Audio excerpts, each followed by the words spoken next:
to prove it, I'm ready to do it, I can't be afraid now. Put me on the stage now, I'm ready to rage now. I feel like an animal stuck in a cage and I'm ready to break out. My time, none of you people can tell me to stop. This time, like the last time, you better get ready to race to the top. I'm ready to do this, show you what the truth is. I step on the field, it's time to get real, I'm feeling so ruthless. My time, none of you people can tell me to stop. Lower the lights down, hand over my crown, hand over my heart. I do this for my town, I do this for my crowd. So turn me up real loud. My time, none of you people can tell me to stop. Yeah. So what are you afraid of? Those feelings are made of. Get in the game, your moment of fame, show them what you made of. It's time that we stand up, it's time that we man up. For anyone asking who is the best, we putting our hands up.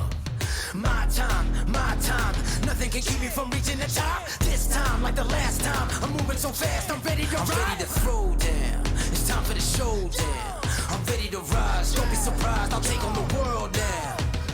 My time, none of you people can tell me to stop. Lower the lights down, hand over my crown, hand over my heart. I do this for my town, I do this for my crowd. So turn me up real loud. My time, none of you people can tell me to stop. My time, none of you people can tell me to stop. My town, my crown, we know what it takes to be reaching the top. We reaching the top, we reaching the top. We know what it takes to be reaching the top. My time, none of you people can tell me to stop. My town, my crown, we know what it takes to be reaching the top. We reaching the top, we reaching the top. We know what it takes to be reaching the top. Lower the lights down, hand over my crown, hand over my heart. I do this for my town, I do this for my crowd. So turn me up real loud. My time, none of you people can tell me to stop. Turning the track up, I'll never go back down. Hand over my heart, I do this for my town, I do this for my crowd. So turn me up real loud. My time, none of you people can tell me to stop.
Hello and welcome to the Aussie Mixed and Fixed GT Championship live on Apex Racing TV and live on the iRacing Esports Network. My name is Sam Fitzpatrick, alongside me is Daniel Leet with Scott Newton on the cameras this evening. And we're here for the final endurance meeting of the season, the fourth endurance meeting of the season at Barcelona. Daniel, this is, despite being a relatively new circuit, it's only been on the service for about a year. We keep on coming back to this place. Every season since this circuit has been released, AMF has visited this circuit, and so it should be known very well to the drivers already. Yeah, good evening, Sam, and to all the viewers tuning in. Great to be back in your living rooms, computer rooms, wherever you may have a stream tonight. Yeah, look, it's a fantastic little circuit, Barcelona. I was fortunate to get out for a few laps during the course of the weekend. Admittedly, I'm no good, but the drivers out here tonight are very, very good around here. Look, it's a track that's going to offer up its own unique set of challenges. We've seen it in a couple of other championships where a lot of strategies come into play. A couple of unfortunate moves have led to some penalties, which potentially the guys could be back in for again tonight here if they're unlucky. But it's one of those things that's really going to challenge these cars. The setups have been very interesting this week. Obviously, we're still running the long endurance setup that we've seen in the last 3 rounds. And a few cars have been very tricky to get around here, notably the Porsche not quite having the same feel as a few of the others. But all in all, I think the racing so far should be very, very good.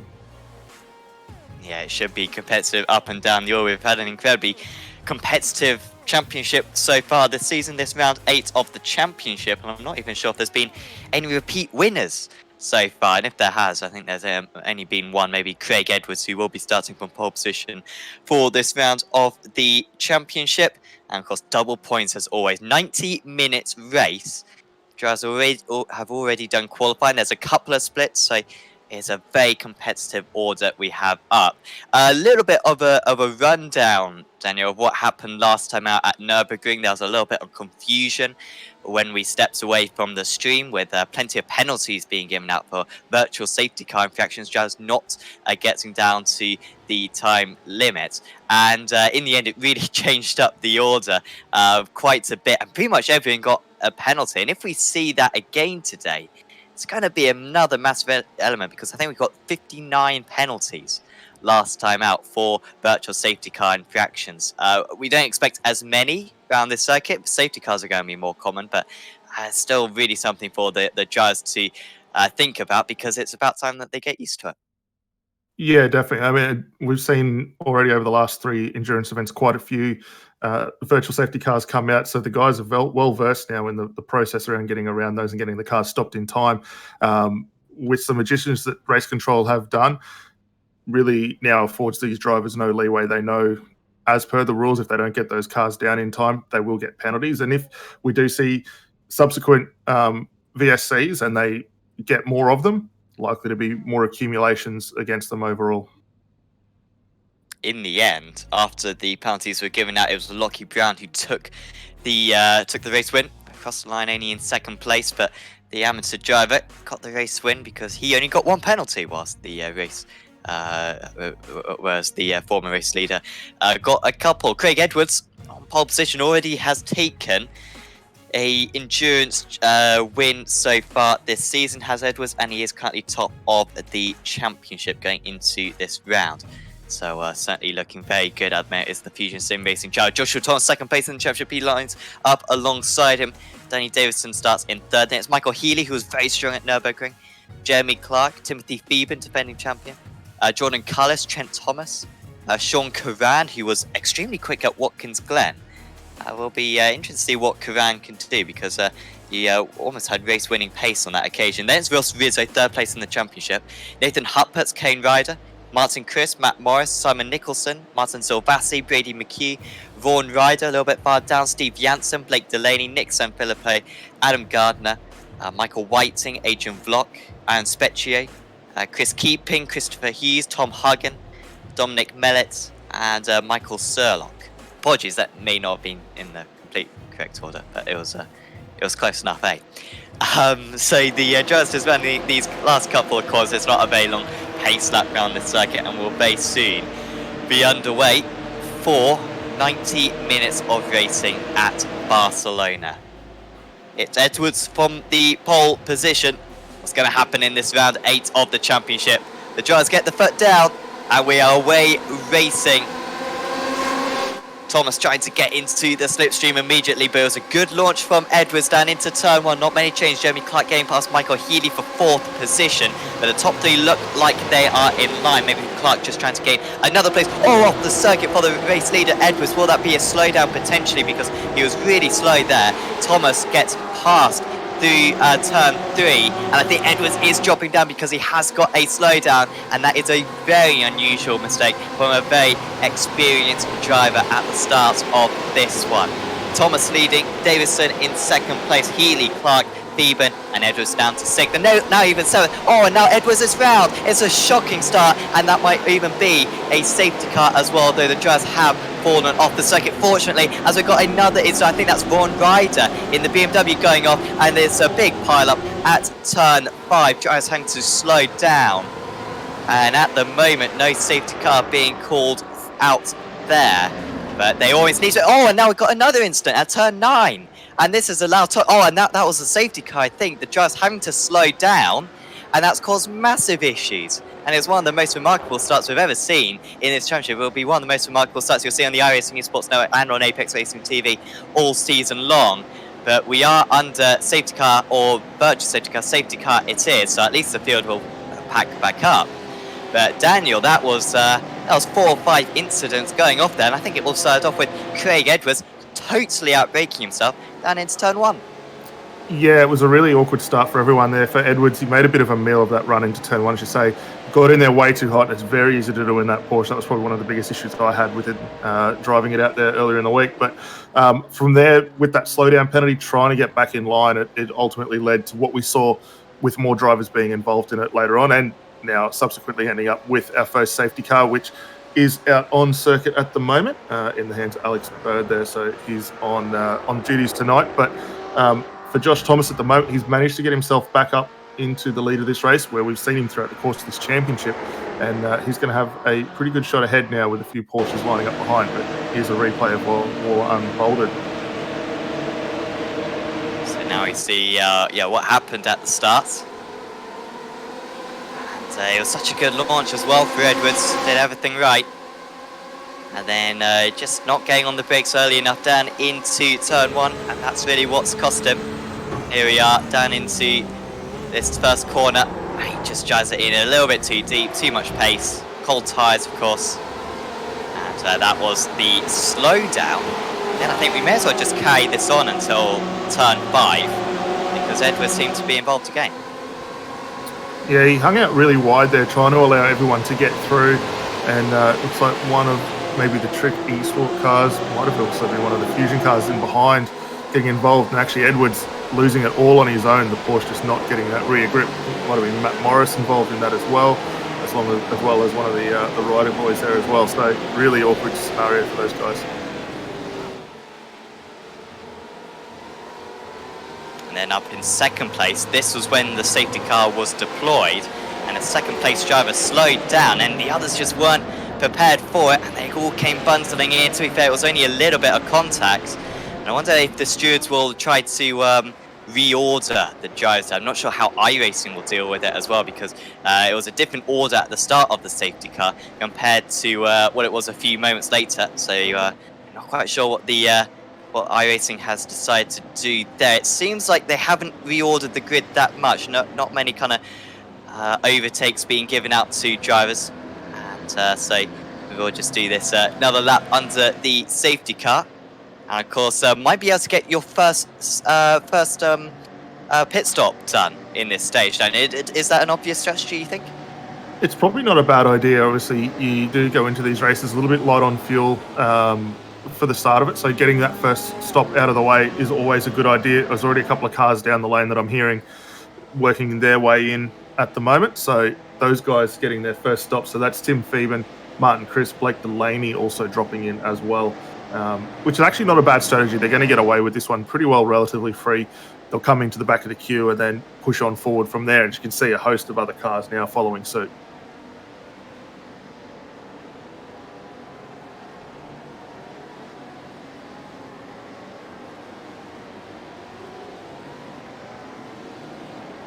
And they gotta make sure that they drop to the end of the line. I'm surprised the pit lane's even open. I guess they will just get an end of line. That's how slow that's how slow they're going round. But that drivers can come out of the pits and not have too many, not lose too many places. In fact, are they the drivers who came into the pits, or are they actually drivers who are lapped down? No, they did just come into the pits. And of course, quite a few drivers as well with damage, which they'll want to repair. That does seem to be an obvious strategy. The drivers have got to make 2 pit stops in today's race, one of which, or both of which, but at least one of which, they've got to take tyres. So you would think that you'd want to get that long pit stop done under safety car. You lose less time. Although, of course, you will have very old tyres, as Scott Neeson letting us know on the don't want to have a repeat of Silverstone 1 week ago when you had the tyre delaminations. Don't think that's too much of a worry. However, if you do get down to 0% tyre wear in iRacing, you will have a delamination similar to that. Although I doubt the drivers would be able to reach that, but it would be a very exciting end, as it was last Sunday. Yeah, definitely. I do recall a few, I think it might have been Le Mans last year, where a few drivers managed to get down into that sort of state and had a few subsequent tyre issues from running the cars that hard. So for these guys here, while it is 90 minutes that they've got to get themselves through, I think erring on the side of taking tyres at this early point may not be the best strategy call. Admittedly, if you can get a new set of tyres, run a few laps longer, you still can come back in later on and take another set. So probably not a bad idea to maybe take 2 sets. And the way the track rubbers up, it's going to suit those guys a little further on in the race. Admittedly, the cold tyres not the best, but once they get up to temp, they're very, very good. Yeah, maybe just take fuel under this first one. How long were the drivers' pit stops? There's a range. Some drivers not taking tyres, some drivers taking tyres. How the guys who have come into the pits. In fact, actually, at the moment, Timothy Phoeben's still up in 9th place. Didn't get an end of line. I would have thought you would do, seeing that when you come to the pits, you usually have to drop to the back. But, well, we'll see what happens here. It's Joshua Thomas from the lead. Can he have a better start than Craig Edwards did earlier on lap 1? We're back racing again, and Tom straight away trying to break the draft down this pit straight. 3.5 tenths to a second clear of Michael Healy. We've got Brady McHugh in 5th place, up in 4th place, up 13 places at the moment. Very little movement. In fact, quite a few gaps between the drivers. Perhaps them just realising that this is an early part of the race, as Martin Chris does pick up a position, it seems, on Ron Ryder, but perhaps just defending down into that corner, remains in 13th place, just where he started. But yeah, plenty of different strategies now, and the drivers got to run their own races. Trent Thomas trying to go around the outside of Brady McHugh at the moment, who is a little bit out of position. But he didn't start for McHugh, but an amateur driver, as indicated by his orange background colour, and it is Trent Thomas. In fact, actually defending against Sean Curran, apologies. Brady McHugh, a little bit of a gap just ahead. Yeah, actually, this is probably going to work out nice for Trent here at the moment. The BMW is a little bit better on the tyres in the opening stint for Coran. He's really going to have to push and try and keep the back of that car planted. Although at the moment he's also got himself a mirrors full of Simon Nicholson just behind. Nick Sanfilippo not that far behind as well. So we see a big move down the inside. Not quite able to get that car through, but really having a solid crack there for Nicholson. No further action between 383 and 987. Oh, there's contact there. I think the stewards are going to be busy again. It's Vaughan Ryder, Kane Ryder, who has gone round. And Nick Sanfilippo, so the driver who at least involved in that one. We often see overtakes down into that, or up into that turn 11 corner.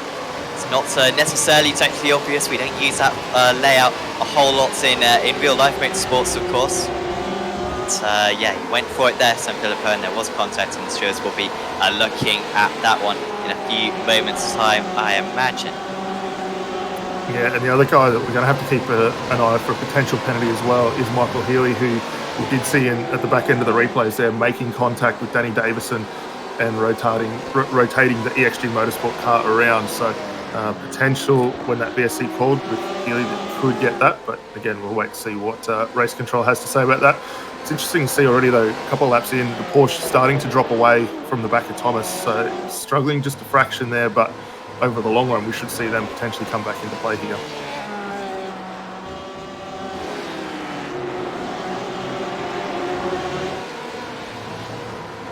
Top of the drivers who have pitted, of course, is Timothy Phoeben, who only took fuel at his pit stop. In fact, barely took any fuel, took 4 seconds of fuel. So do watch out for the driver currently running in 8th position, a little bit out of our position at the moment. So move there, squeeze.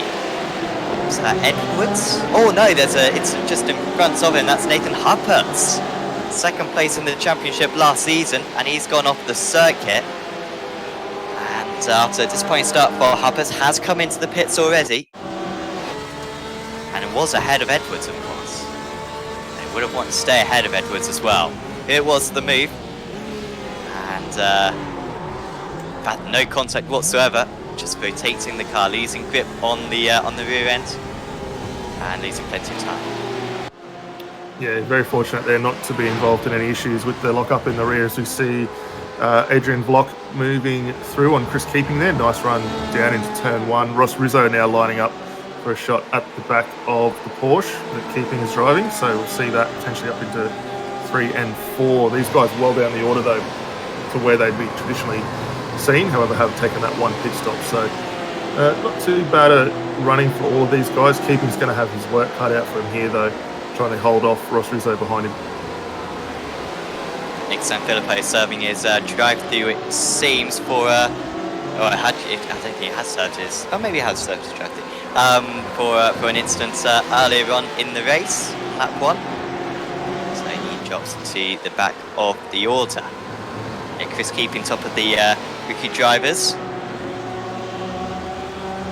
That's pitted as well as Keeping. Apologies if you said that, Daniel. And yeah, just on the tail of Adrian Vlok at the moment, 1.3 seconds for the leaders. And these drivers currently 14 seconds off the lead. Just a whole lot of field spread. We're expecting all the drivers to have to pit before the hour mark. You probably want to pit on the 45-minute mark for the fastest route to the end of the race. Pit on the 45 and then take some tyres at that point, and then maybe 15 minutes later pit again for the rest of the field. However, you've got to take into consideration track position as well, and your ability to overtake drivers as well. So we do see a lot of variation in the strategy. Here comes Rizzo, closing in on Keeping. It's not a big braking area into turn 1, and Rizzo finding out that, and he stays in 17th place, but he does need to start moving up through the order. Yeah, definitely. Rizzo's really going to need to start moving on that, but we'll look forward to him working his way through a little further up. Aaron Specchio on the back of Michael Whiting. So the RCR cars versus Fishy Motorsports getting into it, and just behind that as well, you've got another one of the Trick Esport cars. There's quite a few of them out tonight in the hands of Martin Silvassi, currently in that 11th spot. Already up 5 positions. Most of these guys already had a few spots gained after, obviously, those pit stops and a few infractions that brought out the safety car there, but solid effort from all these guys just hanging around the top 10.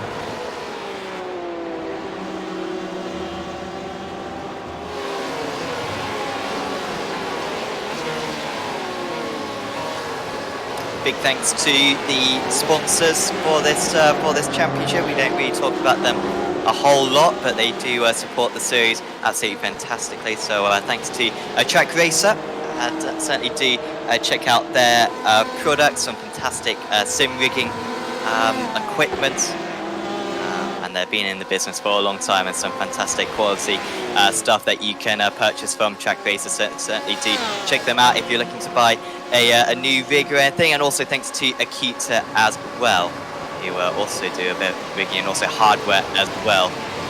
So thanks to Akita and also RMS as well, who helped setting up these sessions. Certainly recommend, if anyone's actually we've got a little bit of action here. Adrian Vlock, we've got a lot of action down into turn 1 as Adrian Vlock gaining a place on Born Rider.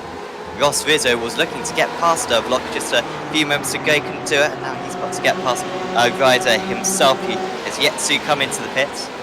But yeah, thanks to RMS Race Management Service for setting up these sessions. And certainly if you are organising any leagues, do recommend contacting the RMS guys and getting and downloading that software, because it does make session setting up a whole lot easier. It's not the most easy thing on iRacing. Certainly do check them out. Recommend checking out RMS in the near future. Craig Edwards right in the middle of this as we've got the 980 round. It's Steve Janssen. Got another spinner then. It's down at turn 7. That's a little bit of an unsafe rejoin as well for Janssen. We'll see if the stewards think poorly on that. Was it a mistake from Janssen? Just went in a bit too deep, didn't want to hit the rear of his rival, and round he went. Yeah, a little unfortunate for Janssen, having a really solid run throughout the field, so he's got a lot of work now to do to get himself back up. Just keeping an eye on where everyone is currently. He's at the tail of, down in 29th position now, so that's a big long way down the order for him. As we see the two teammates for Right Sim Racing, 3rd and 4th at the moment. Jeremy Clark focusing on Braden Q at the moment. These guys having a really good run, must be said. Right behind, Trick Esports again featuring in this one, with Trent Thomas now in the BMW, in best place currently. Oh, actually just behind Michael Healy, you can see down at the bottom of the shot there. So very solid run for all these three. Surprised the BMW of Trent Thomas hasn't been able to find a way through. What we'd seen earlier on, the BMW definitely looks to be the preferred car around this circuit early on. Seems just to be struggling just a little bit for tyre fade at this moment. It is a remarkably tricky circuit to overtake around, especially for a Grand Prix circuit. It's extremely difficult, and these cars have a little bit of aero wash. It's not a massive deal. There is a bit of air washing in these cars, but it's mainly just the lack of braking areas around the circuit. You got some long straights, but turn 1 in particular, you expect that to be a real opportunity, and yet you get down into turn 1. There's barely any braking with the speed that these GC cars carry, and the opportunity kind of disappears. And again into this turn 10, especially with this layout, these cars with the slightly banked corner, some campers.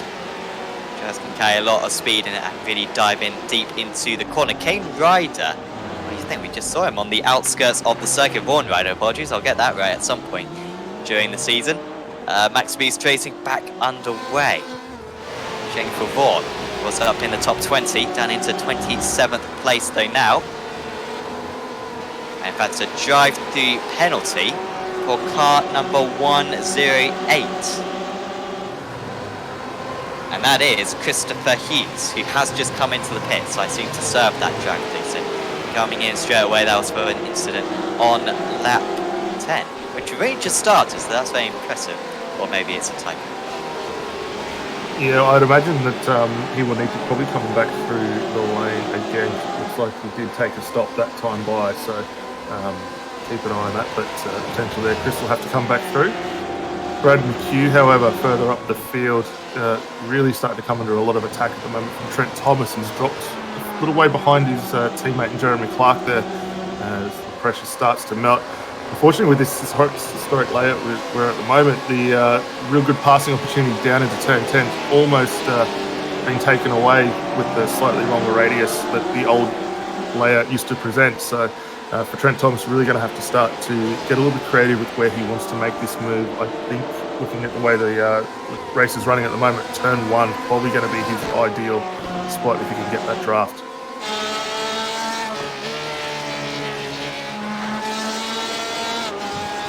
Keeping up with Jeremy Clark well, though he did just drop into the 39s. The lap times are dropping off. They were in the mid 38s, into the late 38s now. 38.8 for the racing. In fact, Thomas did a 37.6 earlier on. So the pace is going away, maybe just the tyres being a little bit overheated at the moment, falling out of their operation zone. Have improved the time on quite a bit of iRacing in recent months, so much easier to get their tyres up to pace, and so at the start of the stint they are that bit quicker. Michael Whiting in 10th place, 14 from his start, and he has just lost that place to Aaron Specchia. Down into turn 1, 16 places now gained for Specchia, yet to come into the pits, however, which I think will cost him bad. Maybe in hindsight it would have been better for Specchia, but he's trying the alternate strategy. So 2 more stops to make, and that was simple enough, and now he'll be hoping that Whiting can hold up a few of these drivers just behind him. Yeah, definitely. Silvassi also looking to get involved in that, nearly stuck the nose in to turn 1 there, or tried to get the run out through turn 1, sorry, but Michael not allowing that through and holding the position at the moment. But Silvassi will have to come through for a shot. Just behind that, you've got Martin Crisp and Jordan Cullis, the XRC teammates, starting to queue up and get ready to have a crack here as well. Surely only a matter of time, you'd think. Still got another 20 minutes until drivers will start to come into the pits. Might see some drivers who pitted under the safety car earlier on, who only took fuel, maybe pit on the 30-minute mark, potentially. And get some clear air, get some fresh tyres on. I imagine most drivers will leave it until probably about 50 minutes into the race to make their next pit stop. Jordan Cullis closing in. They won't be close enough into turn 1. By the way, top of the drivers who have taken tyres already, Ross Rizzo in 15th place. And Rizzo isn't making any progress at the moment. 39.2 on that last lap for Rizzo. That's about 0.7 of a second slower than the race leader. Rizzo does have a chance at winning this race, but he needs to be lapping faster than this. We saw he's one of the smartest drivers, Daniel, when it comes to strategy. Suzuka, he was on it. He knew before the race, he knew before the season, in fact, when he saw that new rule, he straight away thought, okay, there's some opportunities here, and he straight away jumped on it, and so did the other Czech esports drivers. And I think he ended up winning that race with a post-race penalty for Joshua Thomas. So he is smart, and I think this is the best strategy potentially from Rizzo, but he just doesn't quite have the pace at the moment. Maybe that's something that Rizzo doesn't quite have on the likes of Craig Edwards and Joshua Thomas, that outright pace. But in terms of ingenuity, he's certainly right up there. Yeah, definitely. I mean, prior to Rizzo coming across the Czech esports team, he was a multi-time champion in a couple of GT series, as we see Huppert's pulled away to the side there. That's a bit of an awkward one. But yeah, you don't win multiple championships like Rizzo's done without being smart in that area. So he'll definitely find a way through and get up. But here's a look at Nathan Huppert's just to see what happened. Loses the car on the way into turn 3 there. Front end just washing out. Able to recover it, loses a couple of spots, which makes it seem like there's no real issues there with the car. See whether we can see what ultimately run to his demise a little further through on that lap. Actually, another issue, gets the curb again and just calls it done and dusted right there. So a little bit of an unfortunate one for Nathan, and hopefully we'll see him either back out for another run. If not tonight, definitely going on back to the 45-minute events starting again next week. Thomas is falling. of the Trent variety. Where has he gone? There he is. That's a long way away from the circuit. I can only... We do sometimes see that. Well, sometimes we see quarter panels on the entry. I've seen it loads of times in the ARL Touring Car Championship. Trust me, they'll find all the ways that you can fall off the circuit in that series. Thomas, oh, there he is. He slipped a wheel onto the grass and then gone off the circuit. And a little bit slow as well to get back underway. To an unusual line, I think, just to avoid going back head-on to the circuit. Trent Thomas dropping out of the top 10. In fact, he's down to 18th place now. It's Trent. Had good pace as well, in the 38s. He's matching the race leaders. But not anymore. Yeah, definitely. And similar incident to what we saw just prior to that for Nathan Huppert as well, just catching a little bit of a wheel on the dirt there and the car going off. So unfortunate for Trent. We'll have a lot of work back to do to come through the field. He has got back underway. Just trying to find him now. Geez, all the way back down in 18th position. And when you think he was only in 5th not that long ago, that's a tough order for him to try and bring that car through. Yeah, we were fully expecting him to get past McHugh and probably Clark. And be up in the top 3 soon. But not the case for him. He's a little bit out of position now because everyone around him has already made a pit stop. So, this will be a long evening for Trent Thomas. He'll need a handful of safety cars, I think, just to mix up the order. I think later on, if he's going to get a good result. Matt Morris in the 966 machine. Some good results so far this season. And he's on the tail of the rookie driver, Chris Keeping, who is comfortably the top of the rookie drivers with Christopher Hughes' incident earlier on, getting a drive-through penalty, and so Keeping is healthily ahead in that category. But he's battling with his overall guys. He wants to finish up as high as possible. Keeping already with a pit stop as well, as I mentioned earlier on, so he's doing exceptionally well. Although he didn't take tyres under that pit stop. Morris does look faster at the moment. Again, only 23 seconds off the lead. We've been racing under green flag conditions for about 17 minutes now. And so the field spread isn't as large as I thought it would be. The field is close. There's only about a second between the quickest drivers and the slowest drivers, which is really testament to the competitiveness of the series. We have got a reduced field today, as there was just a couple too many drivers in order for us to put everyone in top split. At the moment, these drivers who have come into the pits already, keeping up a good pace, and drivers who have got to build a gap, struggling to do so at the moment. It'll be very close when the front runners do have to come to the pits in about 15-20 minutes time. Here comes Morris into 4. I think he should be ahead going into 5, ahead of Keeping. Comes off the line as well, and that was a brave move as well from Adam Gardner. Pull that one off, that would be a sensational move, and an opportunistic move. He has got a better run into 7. There's not going to be a whole lot of space there, but that's a superb overtake from Adam Gardner out around the outside of a couple of corners, and he's up into 16. Yeah, really good driving from both Morris and Gardner to get those moves done. Here's the recovering Trent Thomas as well, trying to come through, and Danny Davison, who we saw in that contact earlier in the race.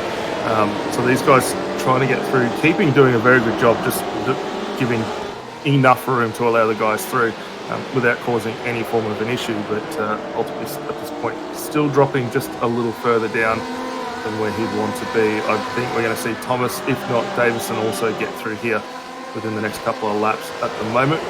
Matt Morris, keep in mind too, was involved in that early lap incident as well. We saw the velocity car going hard off into the wall at the top of turn 3 there. So for Morris to have come down the lane, got the quick repair out of the way and back up to speed, he's doing a fantastic job just to be sitting in the 15th right now. Do we know what happened to Craig Edwards? Because he made a pit stop, I believe, under the safety car. He did. That's on lap 1. But he's down in 27th place now. I thought he was making some progress up the order. I thought he was up into the top 20, but he's well behind now. He's about 40 seconds off the lead now as the boss is. Yeah, looks like there might have been some off-track indiscretions there. Here's another look. That car, there's quite a bit of damage on it. You see him being rotated around there. That's not going to help his efforts. And who was that in behind? It was one of the XRC cars involved in that one, I think. Actually, just gives him a little bit of a tap in the corner. And Chris Hughes in that. And then another Porsche getting involved as well. So, not going from bad to worse here for Edwards. Championship leader. It's highly unlikely he'll be championship leader after this. Second place in championship, Joshua Thomas running in the lead of this race. It's not necessarily the end of the world for Edwards, but certainly could be a bit of a swing in the momentum of this championship. I think he had a poor Nordschleife round as well, so he kind of wants to drop that Nordschleife round and have a good result here. Beeben, who, honestly, I'd say is the favourite for this race. 9 seconds off the lead, has already done a pit stop. Took tyres at his pit stop. Heck, he could take tyres at his next pit stop, and he'd still be looking very strong. Although I imagine he will just skip that one. He's very strong in 7th place at the moment. Everyone in front of him yet to come into the pits. 2 pit stops mandatory, so they will have to make 1 extra pit stop. However, Beeben would like to overtake these drivers. This is when it could get a little bit tricky for him. He does get held behind. Everyone from 3rd place down to 7th in this train, and they're lapping about 3 to 4 tenths of a second slower than the race leaders, which is just an incredible pace from Clark and McHugh right now. They're driving really well, and I say it constantly, and you know, you do a couple of series with me, and I always use the cliche: the field is really close. You know, there's not much splitting him. But I think today it is remarkably close. I mean, just look at those gaps. When we've had as much battling as we've had, for the field to be this close and for the entire order to be separated by 1 second, no drivers as well sprinting away from one another. It's a really, really competitive field we have today. Yeah, definitely. I mean, admittedly, it is a fixed setup, and we know firsthand how much effort the race organisers put into getting these cars almost perfectly BOP to allow the real driver talent to show through, and it's doing that again here tonight. We both commentated on a couple of different series, as you mentioned, and that is also very tight for a different reason. You know, those guys invest a huge amount of time and effort to get their setup style to their particular driving styles. With this, the drivers are adapting their own style to fit the car and the setup, and doing it on a track-by-track basis, which is absolutely fantastic. And as we see here, continuing on that, Blake Delaney just getting into a little bit of trouble down in turn 1. Might have been a bit of an off track for him there, and he'll drop behind Chris Keeping and Kane Ryder as well. Yep, mistake from Delaney. It's also a move, I think, for Thomas just a little bit further up the road. Oh, that was from Delaney. And he went a little bit too deep. I think there was a bit of contact and slowed right up. Kane Ryder up a place. So 8 places down from where he started, Ryder. Here's Trent Thomas. That was the move on Adam Gardner that he's just made. Trent Thomas with a 38.8 on that last lap. The race leader, 38.7. Thomas, one of the fastest drivers out on circuit. But I think a whole lot is going to come from him. Going to do well to finish in the top 20. Frankly, today with that extra pit stop, he's going to have to make 3.1 seconds between the leaders at the moment. Michael Healy just dropping off ever so slightly. 2 tenths slower on that last lap. Thomas playing in some really consistent lap times right now. He's got a mission. He's by himself. He's got to run his own race. He can pretty much just pit on the 45-minute mark. That's what I imagine he'll do, although he might try to extend it, in fact. And whilst he's still got some fresh air, whilst he's still not in traffic, because if he does drop back into traffic, it will be tricky to overtake, especially with some extra fuel on board that car. And yeah, that's the consistency that both of the top 2 have at the moment, those consistent high 38s, pulling away from the rest of the order. As I think Daniel Lee's going barking mad at the moment, which is a very funny pun. So, are you still with us, Daniel? Yep, sorry, apologies for that. Something outside, and the little fella not too impressed with it at all. So, that's okay. He'll get back underway. Yeah, decent gaps between all these drivers. I wonder if we'll go back to Specchio in 8th place, as we often see around this circuit. A lot of not holding station necessarily. Drivers do want to overtake, but it's just so tricky to overtake. We see it time after time. You can't think of obvious circuits like maybe like a Belle Isle, where it's tricky to overtake. Maybe a Mid-Ohio. But this place is extremely difficult as well, despite the fact that they don't necessarily suffer the same issues as they do in Formula One. In MotoGP and in motorbikes you get quite a few overtakes around here. It's because the braking areas are a bit longer. In these cars, very little. And Michael Whiting nowhere near close enough for an overtake at the moment. And, perhaps Ross Rizzo. Ross Rizzo has got past Adrian Vlok, by the way. He's 3 seconds behind this back, but really catching up to back. No, Ross doing a really good, solid effort. He has pulled 1.9 seconds over Vlok since getting through. So Carlos is going to be the next contender, and that little train ahead of him is pretty hotly contested at the moment. Also glad you brought up a MotoGP reference around this circuit, because I remember, for anyone who's seen it, I think it was ridden with the first opening segment is Valentino Rossi, Jorge Lorenzo around the final lap of this. Absolutely phenomenal driving or riding from both of those guys, and to get those passes done and done in the way they are, that's something that these guys are going to have to try and channel, get those cars up as close as possible, try and mitigate as much aero wash as they can, and send those moves down the inside where they need to. Yeah, I think it was 2010, that battle. Absolute scenes when Rossi went for that audacious move into the last corner. We haven't seen many moves into the last corner today. Maybe, I was about to say more tricky in this. I'm not saying that I could do it if I was Valentino Rossi, but no, absolutely, incredible scenes back on that day. Silvati 3.5 tenths behind. It does take a chunk out of Whiting on this lap. Whiting just losing the draft slightly to the driver ahead. No way through. And I think this might be about the time we're going to start to see that little bit of a balance change between the BMW and the Porsche here. Early on, the Porsche does struggle to get the pace and consistency out. And admittedly, we have got multiple Porsches from second through to 8th at the moment. They are starting to fall away further and further from our race leader, Josh Thomas.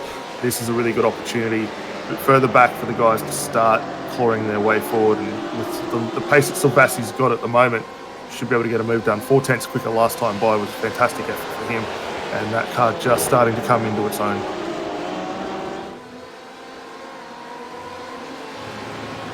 This is round 8 of the Aussie Mixed and Fixed GT Championship, season 11. And certainly if you've enjoyed this broadcast so far, if you want to take part in the championship, sign up for the series. How are they meant to sign up? I think I asked you this last week, to be fair, Daniel. How are they meant to sign up? Is there a website they can go to, or the Discord they should go to?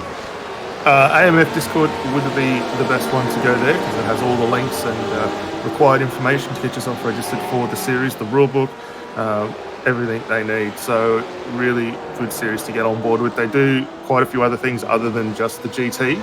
So there's some stuff on Monday nights, which is good to see, as there's a move here with Tim Phoeben and Simon Nicholson down into one. But if any of the viewers would love to come get a part of this action and turn their hand across to the GTE cars, by all means jump onto the AMF Discord and register and come have a race. It'd be great to see you out on circuit. And if you don't want to take part, just play on watching the broadcast. If you're enjoying the show at the moment. Phoeben up a place then. Remember, has already pit. I think I said earlier on that he's taking tyres. He hasn't taken tyres, so he will have to take tyres later on. But he's potentially got one less pit stop to make compared to the drivers around him. Might be into the pits actually very soon. Might want to half and half the race. Although I think it might be better to go as far as he can. At the moment for Phoeben, I think it's a little bit like that situation when you're on a single single lane road, and you overtake one car. 8 roads in the UK. I'm not sure what they're like around the world, but you overtake one car in like a pack when you want to go a bit faster, and then you're just behind another car anyway, and you don't really gain any time from overtaking anyone. Because it takes very much the exact same time because there's so many cars to overtake. It's a similar situation right now for Phoeben. He gets past one car of Nicholson, but he's still got 3 more to get past. And I think considering how long it took him to get past Nicholson, it's going to take him a while and probably until his second pit stop, until he actually overtakes all these guys. I remember he is really racing them with that strategic advantage. Currently, Phoeben is 12 seconds now off the lead and lapping these drivers. Now half a second slower. Thomas going faster and faster at the moment. Despite being in that BMW, which we thought might be getting a little bit slower as this race goes on, he's absolutely getting these lap times in whilst everyone else seems to be dropping off. Joshua Thomas is marginally improving his times. Yeah, and that's one of the advantages of being up front. Obviously, you can set your own pace, you can pick your markers, you can control where you want to position these cars. When you get further back in the pack, as I'm seeing evident here with Adrian Block and Trent Thomas, you're really struggling to get those ideal lines, hit your marks, and roll those cars through to try and save the tyre life. So a little bit hard here as we see Block with a minor disconnect there. So that's something that could be a little bit worrying for himself. And likewise for Trent, when you're in a car following, the last thing you want is a car flashing in and out on you. And Trent will definitely be looking to try and get a move done and start marching a little further forward up to his teammate in the former Ross Rizzo.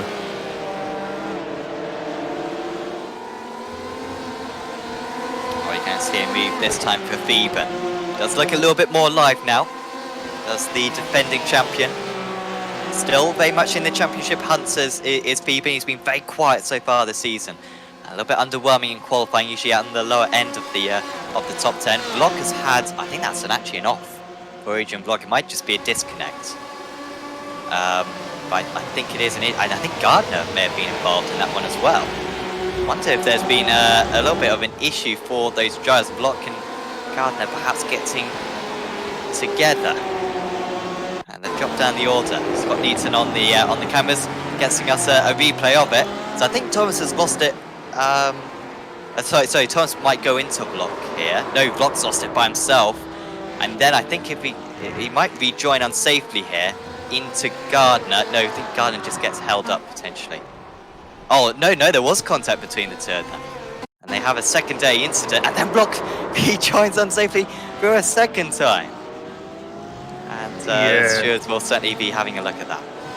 Yeah, definitely. It looks like just watching the final unfoldings there for Block and the Mark 1 car there. Block does get in contact with him, and ultimately, as you see, he comes back out in front of some of the XRC cars. So, as per the rulebook, that'll definitely see some issues there. Potentially a couple of points off the license as well. So, not a great run for him.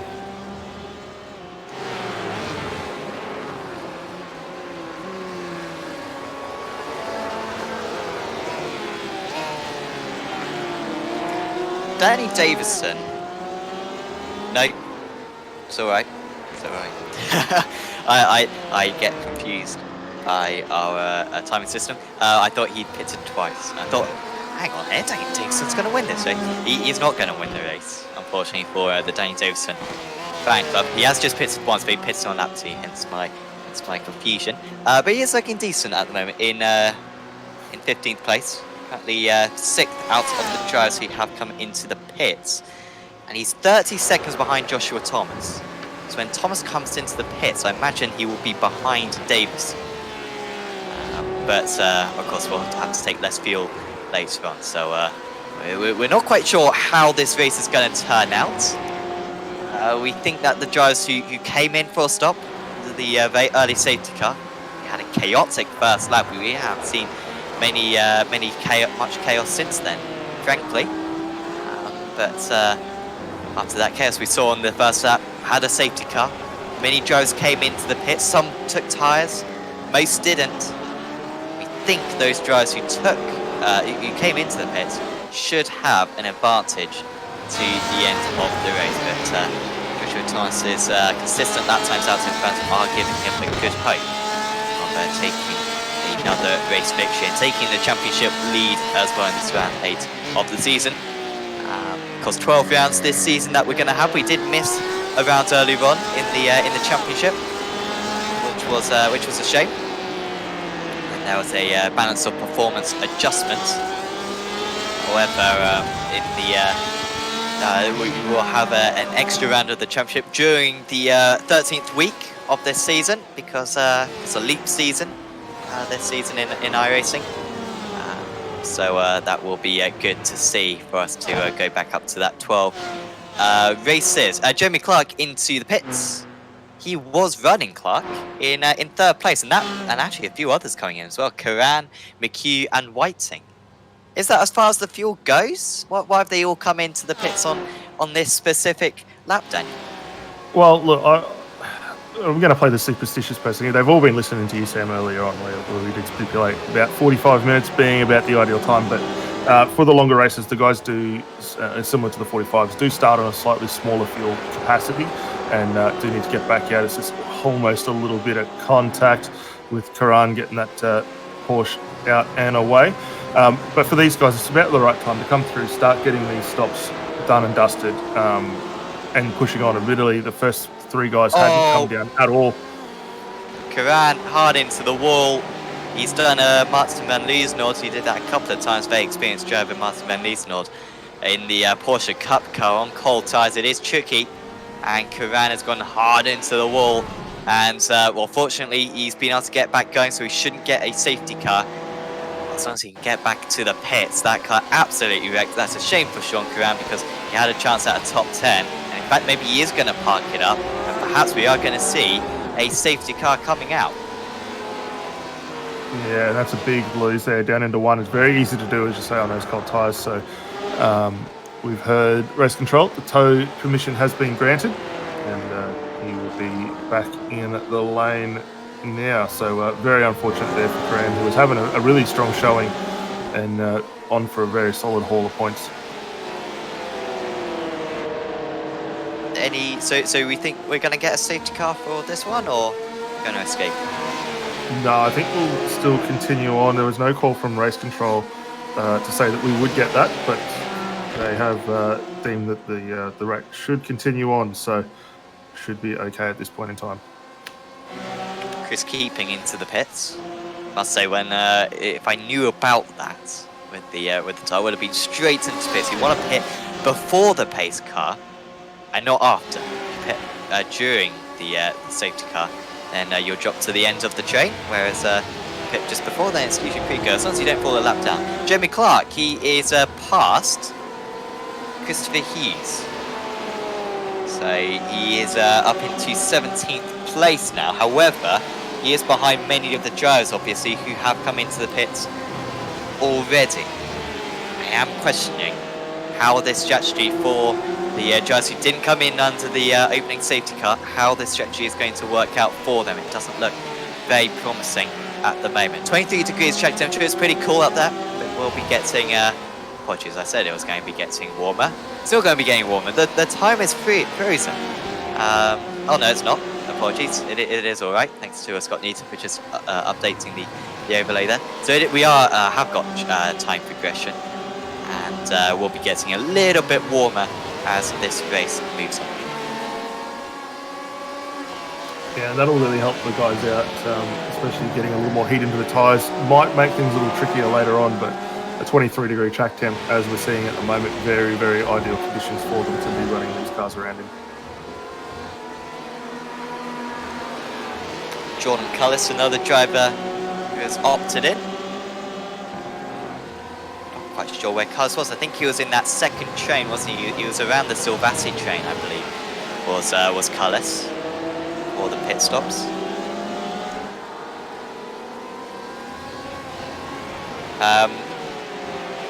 Timothy Beeben is well ahead of these guys. So yeah, plenty of drivers now coming into the pits. A few drivers who haven't come into the pits so far. We've got Thomas in the lead, Healy, Nicholson, Specchio, Trent Thomas as well. also Nick Sanfilippo, all haven't come into the pits so far in this race. That's a bit of a risky strategy to be running it as long as the guys are doing at this point in time. I would be trying to get those cars in, as you say, get one of those stops out of the way, come through and start thinking about how you're going to conclude this one. I think for the two leaders, Healy's now coming to the pit, so he's totally proved me wrong here. But I would think for the two leaders, the fact that you're in fresh air still, may as well just stay out. Stay out of battling with other drivers. We've seen how tricky it is to overtake, and if you've got fresh air in front of you, you may as well use that. Healy disagrees with me, he's coming into the pits. Joshua Thomas, though, staying out, of course, Timothy Beeben with one of his pit stops complete. And he's only 14 seconds off the lead at the moment, Beeben. This race win, looking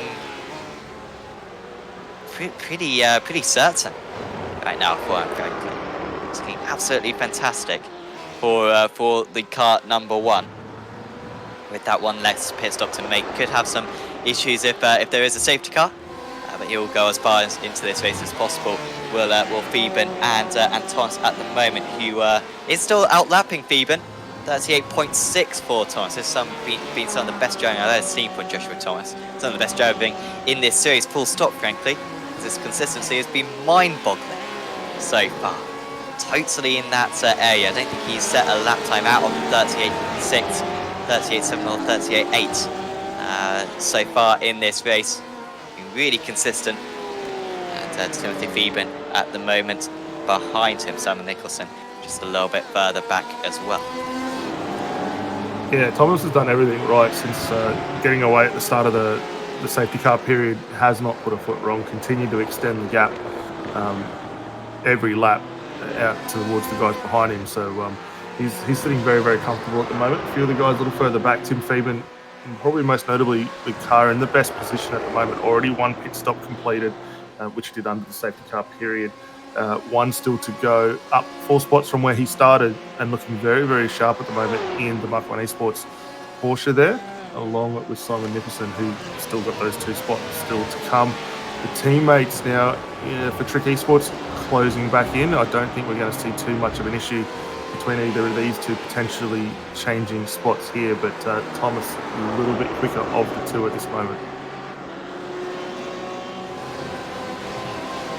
Yeah, Thomas was a while behind Rizzo at one point. He's been able to close up that gap half a second faster on that last lap. Trent Thomas, he's honestly been the second fastest driver out on circuit ever since that spin. What could it be for Trent Thomas today? He should get past Rizzo, though. I don't think Rizzo will put up a fight. It's really a battle this, as Rizzo already with one pit stop complete in this race. 40 minutes to go in this event. Brady McHugh. By the way, just as an example of the fresh tyres effect, drivers who have come into the pits for fresh tyres have been really quite rapid in recent laps. So Clark and McHugh, two of the top drivers who have come into the pits, also Michael Healy as well.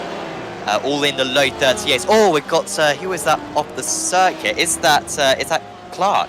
Oh, what a shame for Jamie Clark, running as high as 3rd place earlier on, and he is spun off at that tricky turn 7. We've seen a few offset there at that corner. Trent Thomas went off there earlier on. And that's a big shame for the 712. I was just saying, was really very fast in the low 38s, lapping over half a second faster than the race leader on those fresh tyres. But that's a spin which will send him quite far down the order. Lost him over 10 seconds. Yeah, really unfortunate. He's going to have to get back on with it as quick as possible and start trying to close that back down again. So hopefully it doesn't impact him too much as a result of that. As we see Savassi and Nicholson in the lane for the first of their stops as well.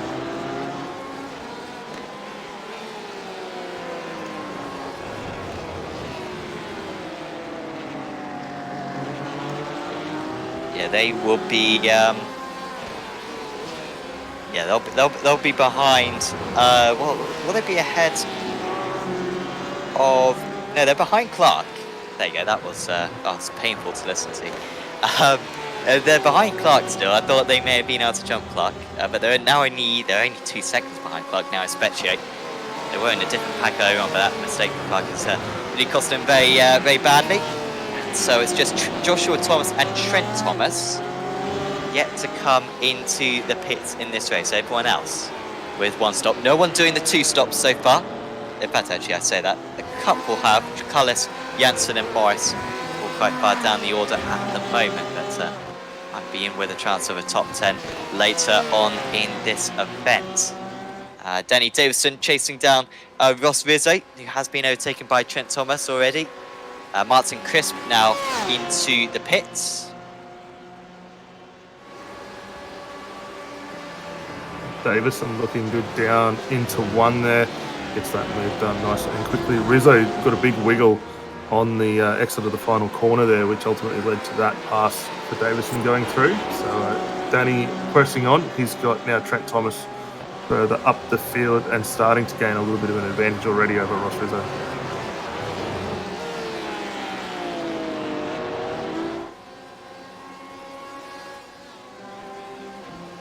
Yeah, Rizzo not with the pace quite today. He's usually kind of 5th to 10th fastest. He's always in that kind of lower end of the top 10 Rizzo, but has largely maximised his points so far this season. Pretty sure he benefited as well a little bit from the post-race penalties at Nordschleife last year. I think he managed to move up into 3rd place when all the penalties were complete. But he is on a good strategy, Rizzo. Has already taken tyres, might have to take tyres later on. Davison, to be fair, doesn't need to take tyres either as well. Joshua Thomas into the pits. He should come out, I can only imagine, around Rizzo, in fact. I think he'll be in that range, depending on whether or not he takes tyres. Actually, he will probably take tyres. That would probably be the wise thing to do. Or he could just take a few seconds of fuel, but let's say we'll be loading up that car with fuel, taking some tyres, and we'll be very quick over the next few laps. Timothy Phoeben then takes the lead of the race.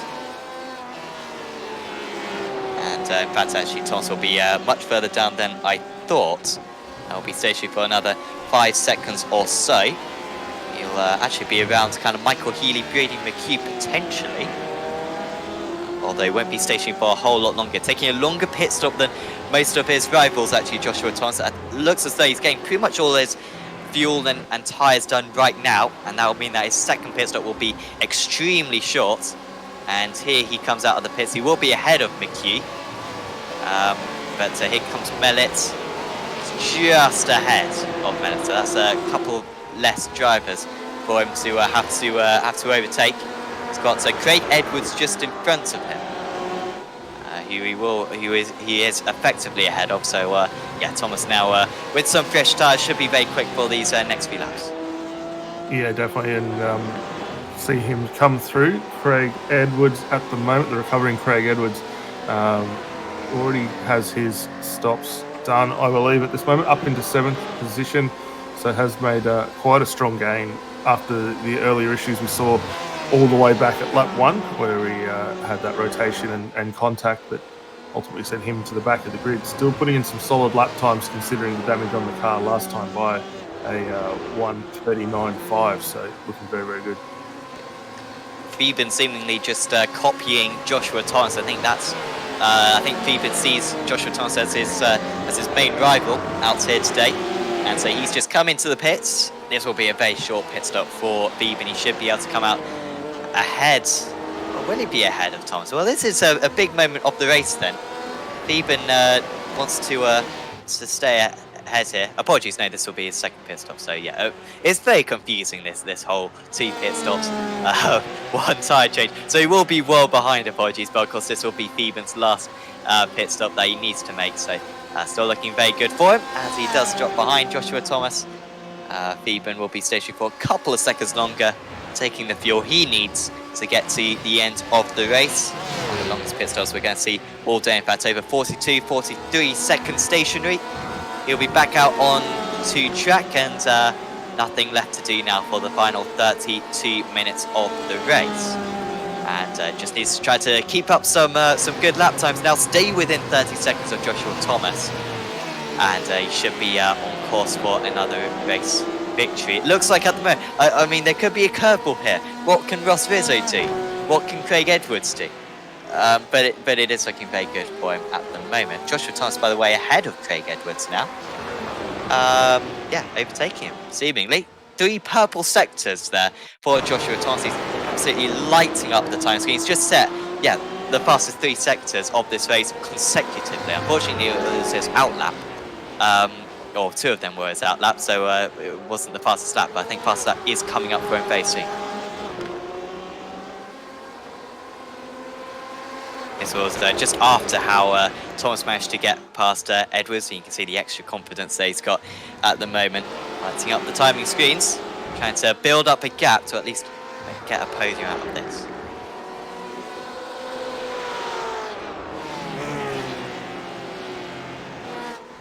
By the way, of course, you can check out the live timing link in the description below. Click on that link. You can see when the drivers last pitted in, what the length of their pit stop was, how many times they come into the pits there, last lap time, the intervals between each of the drivers, some really useful stuff. So click on the link in the description below, provided by SDK Gaming, and you can tell what's going on in this structure, because we're struggling to tell what's going on. I appreciate it's probably quite confusing for you all that time. We're trying to give you the info for kind of what battles are proper and what battles in realistic terms aren't going to matter when the checker flag comes out, but certainly do click on that and you can help yourself out. Sean Karan moves past Asian Vlog. That's one of the easiest moves we've seen all day as they move on to lap 35 of this race, almost on the hour mark. And there is the race leader, Trent Thomas, still with both pit stops still to make, however, and that fuel tank is not going to go a whole lot further. I'm surprised, to be fair, he's even gone this far. The GTE cars usually go about 55 minutes of fuel from my experience, but I think this is a relatively low fuel consumption circuit with the amount of corners we've got around this place, the fact that we don't really slow down a whole lot. You're carrying the speed from one corner to the other, so it's not a whole lot of stop and start where you waste the energy that you generate when you hit the brakes, and you've got to generate all that energy again to get back up to speed. So you're kind of carrying the momentum all the way around this 4-kilometre circuit, and Thomas stays up for another lap. He's gone over the hour mark. Davison just behind him as well. He pitted on lap 1 of the race. He's still going as well, though, with plenty more fuel. In fact, Davison has just come into the pits, apologies. He will drop down the order. So it's now Ross Rizzo up into 2nd place. By the way, Joshua Thomas staying the fastest up of the race at 37.55. That is 1 second faster than the race leader and 1 second faster than what Thomas was doing earlier on. So he is pretty rapid right now. He is the 766 machine. Yeah, the tyres have really started to come in quite nicely for him there. He's got only a few seconds, about 7 seconds to catch up to Blake Delaney ahead, but with current pace on board, who definitely be making short work of that one and getting his way back up to the front. But as you say, for Trent Thomas, really surprised he's pushed on as far as he has managed tonight. Further back in the field, Martin Crisp, Jordan Cullis, the teammates still working their way through the circuit at the moment, currently down 15th and 16th position. Some nice solid lap times for these guys, sitting very consistent around the 1:38.7 range at the moment, and still working through for their respective pit stops as well.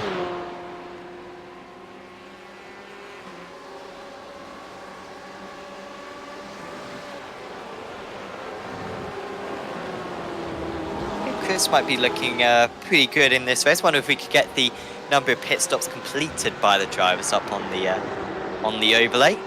Yeah, just to demonstrate how many pit stops drivers still got to make. 2 pit stops needed, of course, one of them with the tyres. And so Chris, with both of those pit stops complete, could be looking good at the end of today's event. Trent Thomas, I mean, it's a phrase I haven't used too much. It is a Sam Fitzpatrick original. He's got fuel in his pockets, which doesn't really make sense, and it's a dangerous thing to do. So it's not a very good analogy. However, it does seem like he's got spare fuel somewhere in that car. I know, stored in that rear wing or stored in the roof. because he's still going. And so too are a couple of others who pitted in the very early stages. So I'm still rapid though, with 38. Barely anyone who's faster than Trent Thomas out here today, but off at turn 7 earlier on in the event did cost him badly. His pace though will recover a decent result, maybe a top 10. Could get out of this one despite that mistake and despite being on the not so good strategy. Martin Silvassi, 4/10 of a second behind Matt Morris at the moment. 1/10 slower on that last lap. Trent Thomas is finally into the pits, but all these drivers actually making their second pit stop, so this is a legitimate battle that they're all in. Steve Janssen made his pit stop very early. Some of these guys with fresher tyres than other, Janssen and Mellet with old tyres. Morris and Silvassi with much fresher tyres. So they should be able to have the pace advantage at the moment. So that will be a good battle to keep an eye on later on. Edwards also into the pits. So this is pretty much the limit of how far the fuel goes. I guess the safety car laps did help in getting them a little bit further. We did have 3 laps under the safety car earlier on in the event. That's the only safety car / virtual safety car we've had so far today, despite a couple of toes for some of the drivers. Nathan Huppert with one of them.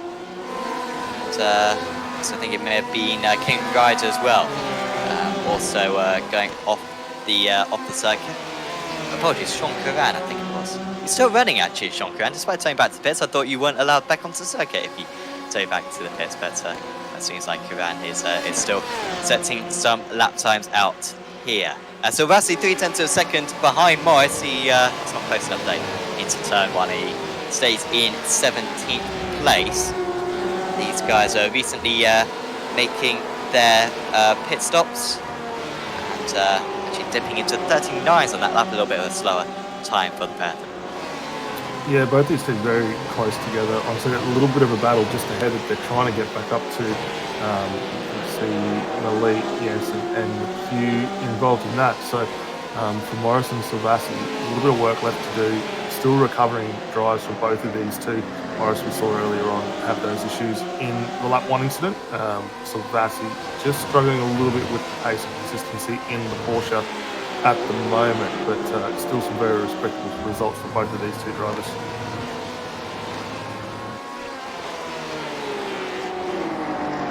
Ross Rizzo into the pits. This is big. Where does Rizzo come out? Where is he in comparison to Fieben? He's coming out of the pits now. He's not ahead of Fieben, is he? He's ahead of Fieben. Ross Rizzo, 4th place. He's got both of his pit stops done. And this is looking all right for him. He's ahead of Danny Davison as well. So, maybe I've got this one wrong. Maybe Ross Rizzo is actually the man in the box seat at the moment. Because he's up there in 4th place, both pit stops done. And Ross Rizzo might actually be on course for the race win, despite not being the fastest driver out there. I think most drivers would agree. Danny Davison as well, I think we've kind of underestimated in this race. He had the same strategy as Rizzo. And so those drivers who took tyres under the safety car are looking pretty good. However, they will have very old tyres in the closing stage. We're going to have a good race here, Dan. I thought Rizzo had built a big enough gap, frankly, against Davison and in fact, apologies. Yeah, apologies. I thought Fieben had built a big enough gap against Rizzo and Davison that when they made their second pit stop, that he'd still be ahead. But actually, they've got track position at the moment, have Rizzo and Davison, and Fieben's going to be the one who's got to catch and pass them, which you feel is very possible. But it's certainly going to be an interesting element in the last 22 minutes. Yeah, definitely. I mean, and we've said it quite a few times over the course of this season. Catching is one thing, passing completely different, another thing as well for these guys to do. Fieben, yeah, he's got the number 1 on the door for a reason. He was last year's defending champ, very consistent in these cars, knows how to get a move done when and where needed, but he's going to have a lot of work cut out for himself to get up to Rizzo, who's about 5 seconds ahead. But for Rizzo, it's a little bit of the old tortoise in the hare moment. I mean, he wasn't the quickest car throughout the early phase of this race, but he's played himself fantastically into contention. He's currently sitting in 3rd and while the guys in front still have a few stops left to do, namely Josh Thomas at the moment, he's in a very good spot here to get these done.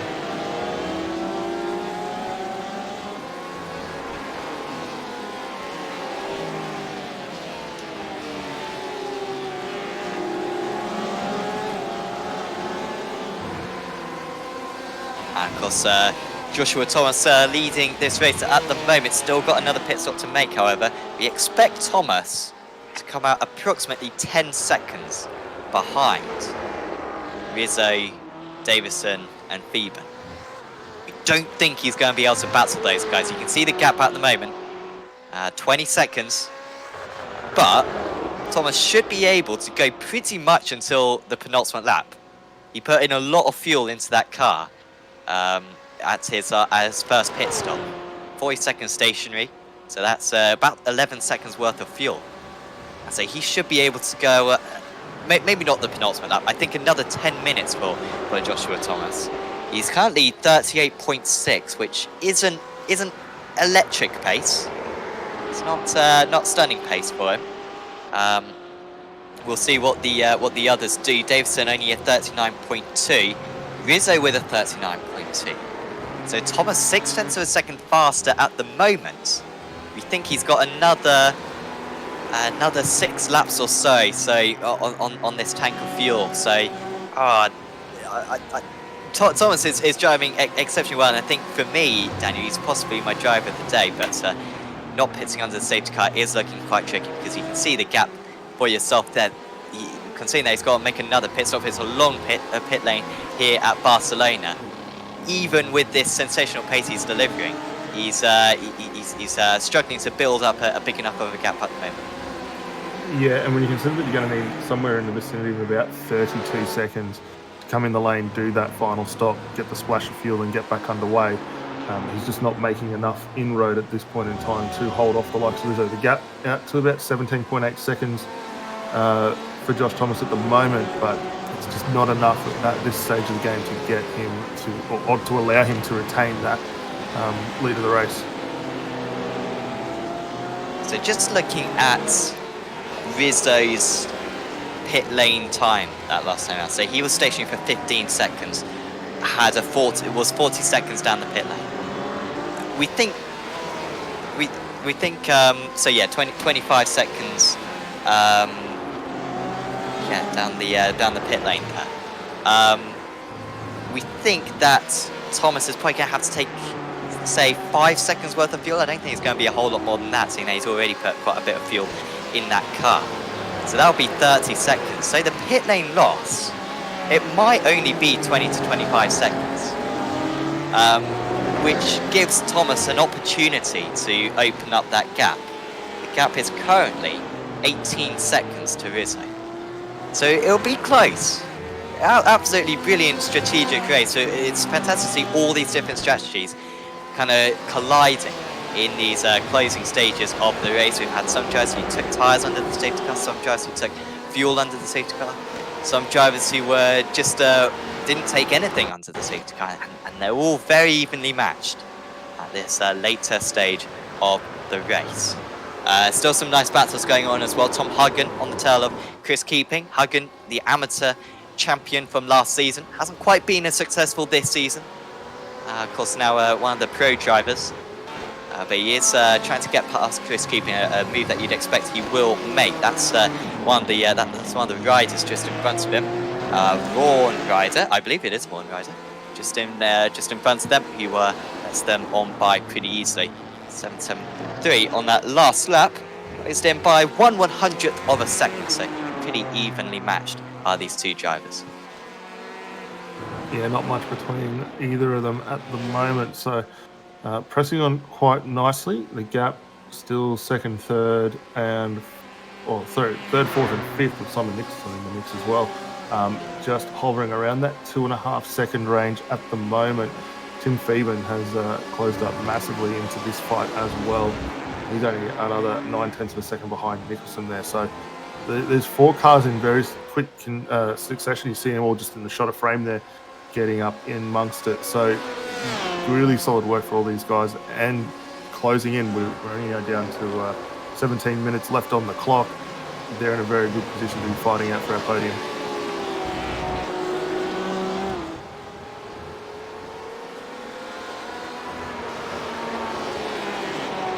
Danny Davison's going to be an important part of who wins this race, whether or not he can keep behind Timothy Phoeben for very long. Phoeben now 3 seconds behind Rizzo. And Phoeben lapping 7/10 to a second faster. So he will catch Rizzo and Davison by the end of this race. He's only just behind. I mean, you can see him in the back shot there. But yeah, will he catch fast enough to overtake him? And of course, Nicholson as well, still with that final pit stop as well to make in the midst of them. As Davison catching up to Rizzo as well. 4-car battle for the race win, as you were saying, Daniel. And Thomas actually only matching Davison, seems at the moment. Or Davison and Rizzo. Well, actually no, half a second faster than Rizzo, to be fair. And still with about 5 more minutes of fuel left in that car. Nicholson comes into pits. That's good news for Timothy Phoeben. 1 less car for him to overtake now. And he's got a clear shot at Rizzo and Davison. Healy still with a pit stop to make, of course, in second place. So he's out of it. But yeah, Thomas will be around those drivers as well near the end. Craig Edwards very close to Blake Delaney at the moment. 0.2 of a second behind. You can see a move very soon between these guys. You can see a bit of damage actually on Edwards' car. Pole position driver, remember. How wrong it went for him on the opening lap. Outbroke himself into turn 1. And then also had an incident as well down at turn 5. Or was it turn 9? I think it was turn 9 in fact. But it's come back well. Has Edwards. Looks though he might recover a P7 out of this, which I think he was very much taken, seeing that he was pretty much plumb last for much of this race.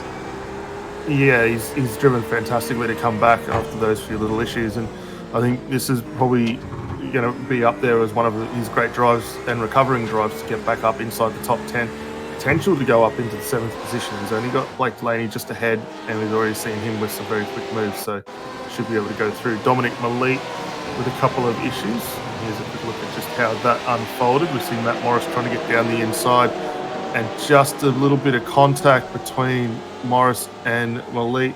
Also, Martin Silvassa just getting a little bit of a nudge on the back of Morris as well. So potential coming Matt Morris's way, as race control will undoubtedly have to review that one. Healy in. Well, where will he come out? Maybe around Steve Janssen. Very appropriate that we're watching him. No, Healy should be clear actually. He's already back going again actually, is Healy, so he'll be out of the pits imminently. And there he goes.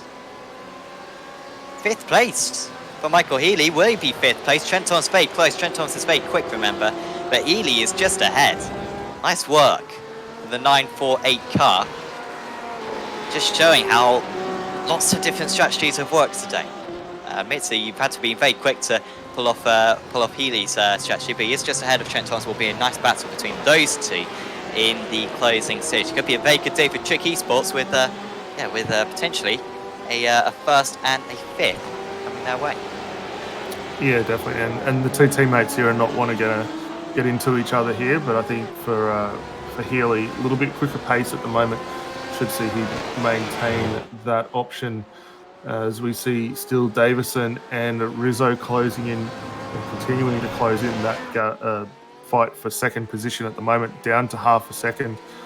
Davison doing a really solid job here, just applying the pressure slowly. Still yet to see Josh Thomas down the lane for his final stop yet, but we past 17 minutes or hour 17 minutes, he's going to be running out of time, so going to need to get that one sorted pretty quickly. But for all these cars behind, they are running sensationally well. Phoeben slowly closing this gap up to Davison and Rizzo as well. Joshua Thomas extending that gap now to 20.7 seconds. It was 16 seconds just a few minutes ago, about 10 minutes ago it was. Big question for Joshua Thomas. How far can he go on this tank of fuel? He put in plenty of fuel at his first pit stop. He was stationary. He had 12 seconds worth of fuel in that car. If he has to pit now on this lap, then he'll probably come out in 4th place. But if he can extend this for another 3 or 4 laps, the race win might just be coming to him. Davison as well, right on the tail of Rizzo. If they start battling with one another, that's going to help Thomas even more. And Phoeben will be right with them as well. I think we might have to keep an eye on Rizzo and Davison. Remember, their tyres put on the 2nd lap of this race. They're really aging, as Jeremy Clark, he's battling hard with Dominic Mellett currently, and Clark with the inside line into 3, but it hasn't worked well for him. Remember, an off at turn 7 for Clark earlier on in this race after running in the top 3 early on. Is he passed yet into turn 4? Should have the battle done now. Nice move there from Jeremy Clark to move up into 16th place. He was much faster than Dominic before, and he is up into that 16th place now. Doubt he'll be able to make any more places in the future. However, Thomas stays out for another lap. It's up to 21.2 seconds now. He might have the gap he needs to come out of the pit still in the race lead. Rizzo in 2nd place. Davison now 3.5 tenths behind, and Phoeben taking a few more tenths out of their gap. But Davison not close enough again into turn 1. We haven't seen him yet get anywhere near close enough for an overtake, despite the fact that it looks as though he's about half a second a lap faster. Yeah, he's really struggling to find a position to get that car down the inside. While these two do start battling, it is bringing Tim Phoeben closer in. You can just see him starting to reel that gap down 7 tenths of a second at the moment. So working our way through turn 3. Getting into 4 now, and not much amongst it at all. Rizzo doing everything he needs to do, just placing that car in the right position. It's going to make it extremely hard for Davison to get through, and this fight's going to continue all the way through to conclusion.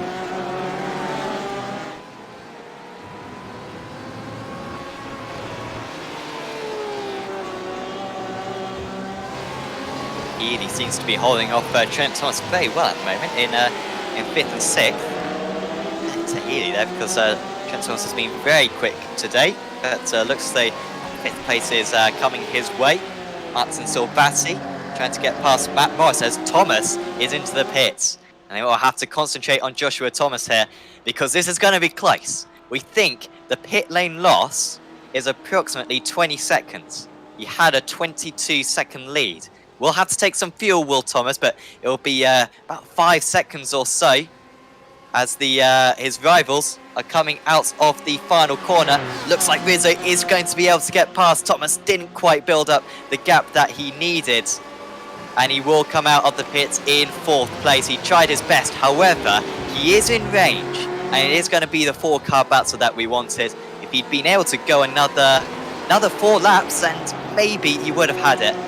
But this is a properly epic finish now that we've got. We've got the 2 leaders with very old tyres. Then we got the 3rd place driver of Timothy Phoeben with much fresher tyres. And we got Joshua Thomas, who has been the fastest driver so far today on the freshest tyres in 4th place. Round the track, which is very tricky to overtake. We've got 8 minutes to go. It's going to be tasty. Yeah, it's a really fantastic way to finish out this battle. We've got all 3 makes in the top 4 at the moment. Unfortunately, no Ferraris on circuit tonight, which is a bit of a shame for the Italian crowd, not getting one of them out there. But for the cars that are up here at the moment, doing a stellar job. And you see Phoeben close right in now.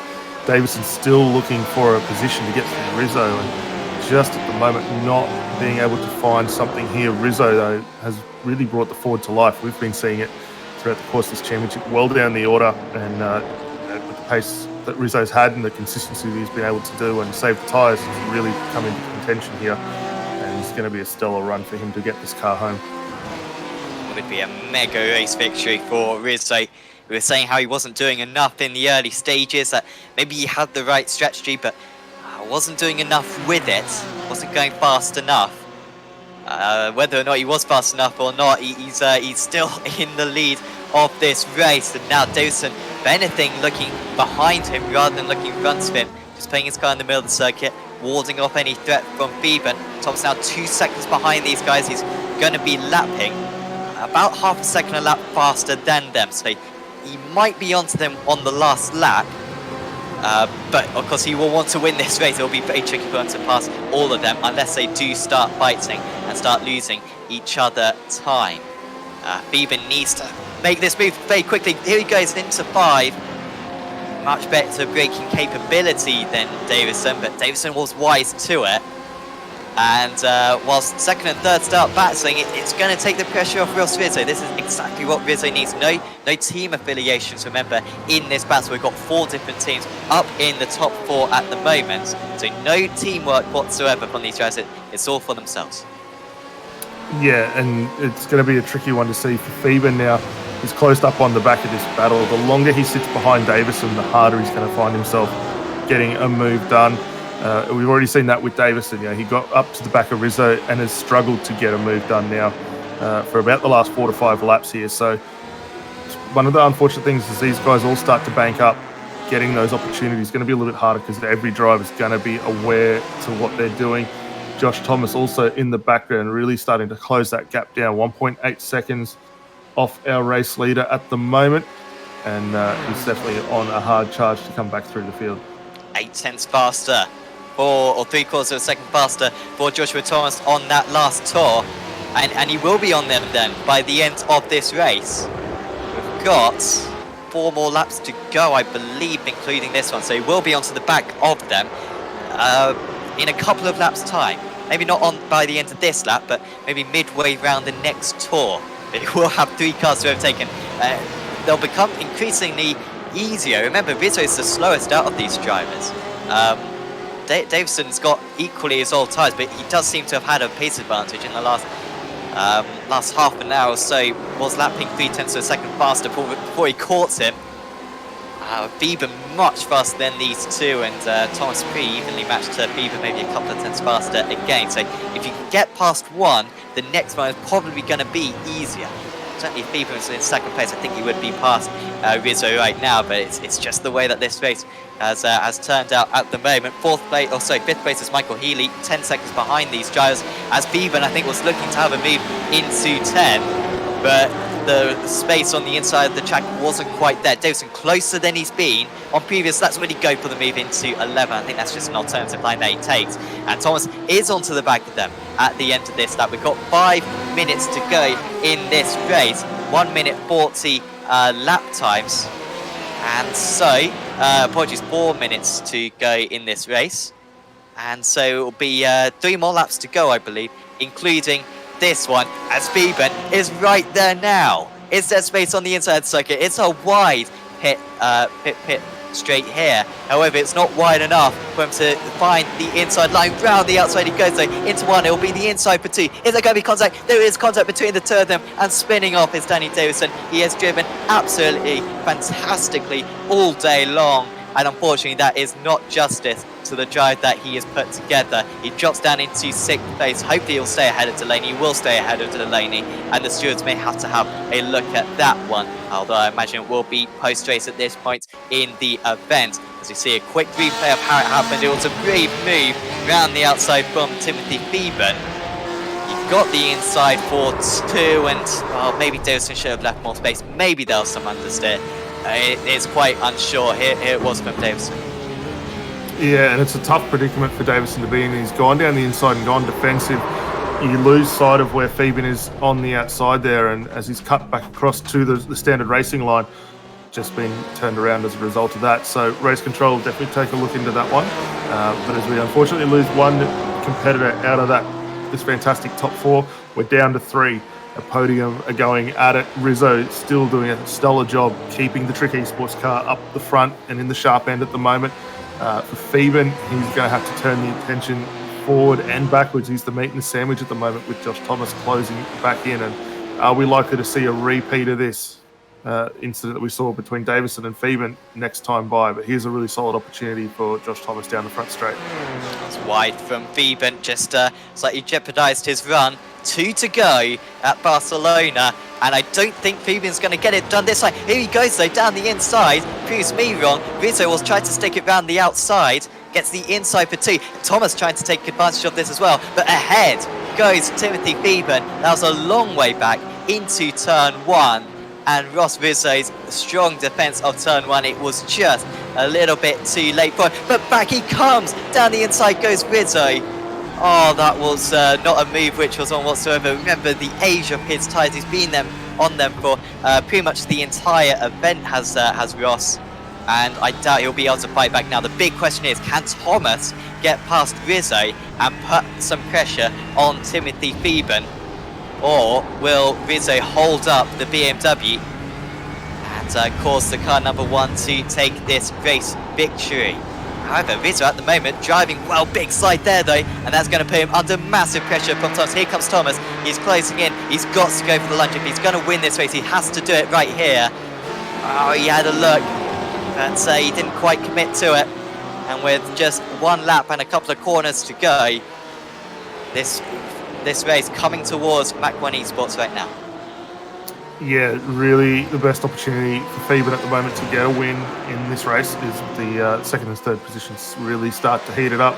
For Thomas, he's got to try and get this move done this time by. We saw Theben last time by do the same thing that he tried to do to Davis in the lap before, ultimately getting through, no contact this time by. But for Josh Thomas now, here's his run. The BMW winds it up. Should be an easy one down into turn 1 here. Rizzo's not going to make it easy for him, however. Just closes across. Actually, Rizzo with a really solid run there, able to retain that spot through turn 1 and 2. Thomas just not aggressive enough there. I mean, it's the final lap of the race, and Theben with this one sewn up right here. It's just who's going to finish in second place. Rizzo much slower. He's about 0.8 of a second a lap slower at the moment. There goes the extra grip for Thomas. Will he be more committing on the brakes this time? Again, he's staying right to the inside. Rizzo with a better run out of the corner. I think Rizzo will be able to fend this one off into 7. He will. Thomas not deep enough on the brakes, not carrying enough speed into the corner. You've got to respect that he doesn't want contact with his rival. But it is surprising considering that he's led most of this race. He's been the fastest driver on circuit for the entire 90 minutes, really. He's not more frustrated, he's not more aggressive right now. Here he goes into 10.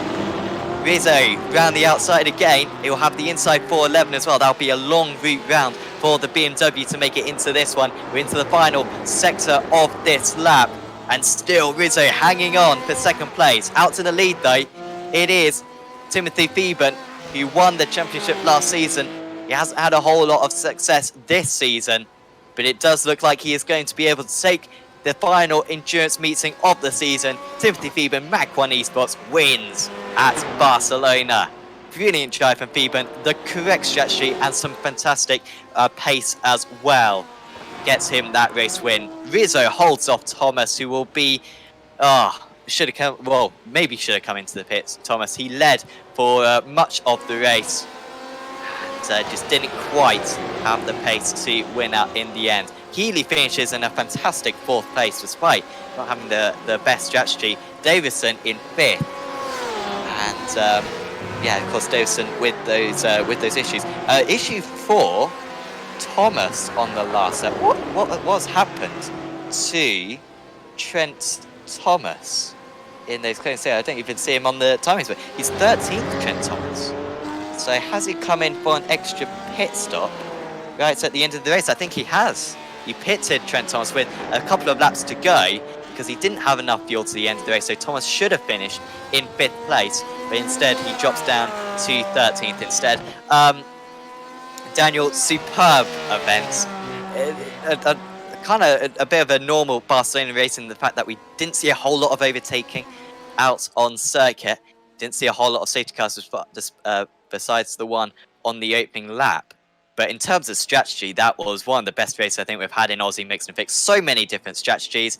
And in the end, it comes down to a wheel-to-wheel battle right at the end. Yeah, definitely. It was a fantastic race. Once we go away from that first lap, everything really started to play out. Josh Thomas built quite a commanding lead throughout the entirety of the race. He was definitely the man to try and beat. Unfortunately, the strategy at the end didn't quite work his way. He did manage to come home 3rd for a fantastic result. Probably the 2 big surprises that we saw out there tonight, Ross Rizzo and Tim Theben, kind of played themselves in from almost nowhere and respectively find themselves up on top step for Tim, and Ross coming home with a fantastic second place for Trick Esports. more good points for Ross. And of course, Theben, he came into this round in 5th place in the championship. Certainly very much still in the championship hunt, but that's going to boost his championship hopes even more. Thomas 2nd place in the championship, finishing in 3rd. Edwards, in the end, recovering after an awful start. Back to a decent result. 9th place in the end for Edwards. Though he may have been a little bit higher than that, considering Thomas had to come into a pit stop late on. But yeah, 9th place for Craig Edwards. So not too bad for the championship. However, I imagine Joshua Thomas now the championship leader. Is everyone across the line? Yes, they are. So we can go through the final results then for this round 8 of the championship. It's round 8 of the championship, yeah. And winning out then is Timothy Theben. Is that his first race win of the season? I believe it is. He has had a couple of 2nd places, a couple of podiums. But big news for him in the championship. The defending champion back on top. Ross Rizzo finishes in 2nd place. Probably had the right strategy, did Rizzo. Just didn't quite have the pace of Theben. And of course, those tyres really degrading near the end of the race. Joshua Thomas led most of the race, was exceptionally quick, Thomas. It's another race win, though, that escapes his grasp. Should be the championship lead, at least for him. Michael Healy finishes in 4th place. Then Danny Davison. 2nd place for Davison for so long. If he'd passed Rizzo straight away, then he could have perhaps won, but that's a big if. Finishes in 5th place. Then it was Blake Delaney up 13 places. Martin Crisp, once again, nice performance from the amateur driver in 7th. Then it was Brady McHugh, Craig Edwards, Jordan Cullis rounding out the top 10. Then it was Steve Janssen, Simon Nicholson, Trent Thomas, Matt Morris, Martin Silvassi, Jeremy Clark, Dominic Mellitt, Chris Keeping, Tom Hagen, Michael Whiting, Aaron Specchier, Adam Gardner, Christopher Hughes, Nickson Filippo, Sean Curran, Adrian Vlock, Vaughan Ryder, Michael Skurlock, Kane Ryder, and Nathan Huppertz. Shame for Huppertz there. And his championship in 6th place going into this round. Looking very unlikely now for Huppertz. We've had a lot of ups and downs so far this season, but if Huppertz were to bring it back from this point, would be a pretty big miracle. He's probably dropped to 9th place in the championship after today's result. So we should be able to get some interviews with the drivers, and we have got all of our front runners in with a chat for us. So first up, we're going to drag in Timothy Theben, who is our race winner for tonight's event. Timothy, congratulations. That last 20 minutes must have been intense, chasing down the drivers on the old tyres and then making that move on the penultimate lap. Congratulations. Yeah, thanks, Sam. Yeah, it was absolutely epic. I enjoyed that so much. But just super intense the whole race, to be honest. It just felt like holy lap after lap, and I wasn't sure in that last segment who had pitted under the first safety car or not, because I didn't pit on the first lap around, and I think a few did, and I just didn't catch who that was. And yeah, but slowly but surely just pulled a few in, and it was coming up to the back of Ross, and I sort of got a bit wide on the exit of the last turn, and I knew that if I didn't have a crack at it, then I was going to have to be defending from Josh. So yeah, it was awesome race. Over the moon. Were you aware of kind of your chances of victory throughout the race? Were you aware of kind of what you needed to do to beat Joshua Thomas and beat Ross and beat Danny as well? I mean, how aware of the strategies were you in that kind of first hour of the race? Because I mean, up in the commentary box, we were struggling to keep up to date with them. Yeah, look, I ducked in, on the second lap around, and no one sort of really did, and then I popped out only like 4 or 5 positions back from sort of where I was. So I was like, I thought it was going to be pretty good. And I was just trying to stay in touch with Josh, but as you know, Catalunya is very hard to pass on, and I was just being slowed ever so slightly in that group of cars I was with during the first bit, and Josh was just sort of skipping away. But I wasn't exactly sure how long it takes to sort of traverse the pit lane, so I knew it was going to be close. yeah, no, it worked out. So in the championship, you headed into this round in 5th position. You get your first race win of the season.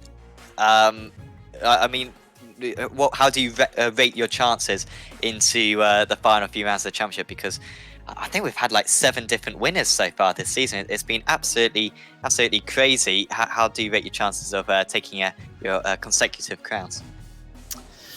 nah, not super high, to be honest. Yeah, I mean, look, Craig and Josh, they're super quick this season, and they're ahead. So I'd sort of have to have, Craig and Josh would both have to have sort of catastrophes in a race or two, I think, for me to sneak up there. But yeah, look, we'll give it a crack. I'd like to finish in the top 3, so that's the goal. But yeah, unfortunately, the first few races of the season, I was caught up in a couple of incidents, and that's sort of your season done, really. But yeah, we'll keep batting on. Absolutely. Well, best of luck for that. Timothy, is there anyone you'd like to give a shout out to? Yeah, just thanks to Mark 1, RMS. Yeah, thanks to Ryan and his team for running the series. Yeah, it's just an awesome series to be part of, and yeah, super stoked with that race. Yeah, so, and thanks to you guys for the commentary and the broadcast every week. It's great. Awesome. Thank you very much, Timothy, and we'll see you back very soon. Guys, take it easy. That was Timothy Phoeben for Mach 1 Esports, your race winner for tonight. Daniel Leet is standing by with Ross Rizzo. Yeah, thanks, Sam. Ross, congratulations, mate. Fantastic drive to come home 2nd place tonight. You really dragged a solid result out of the Ford tonight. Give us a bit of a recap on how things went in the first half before we dive into what happened through that second phase of the race. Yeah, thanks, Dan. Well, have you guys got me? Yep. Sorry, guys. The first half of the race, pitting under the safety car with the tyres was always plan A in the scenario of a full safety car. I knew I was going to pay the price at the end of the race, but I had to try something. The car was, I only managed a top 10 in qualifying, and that was as far as up the field as I was ever going to get. So had to try something different, rolled the dice, and obviously it did pay off. In the end, the first stint was probably a bit lackluster. I was a fair bit off the pace, I think, but the car's lap times remained fairly consistent despite the rising track temp. So I must have been doing something right, but I also might not have been optimizing. I don't know, maybe a question for another day.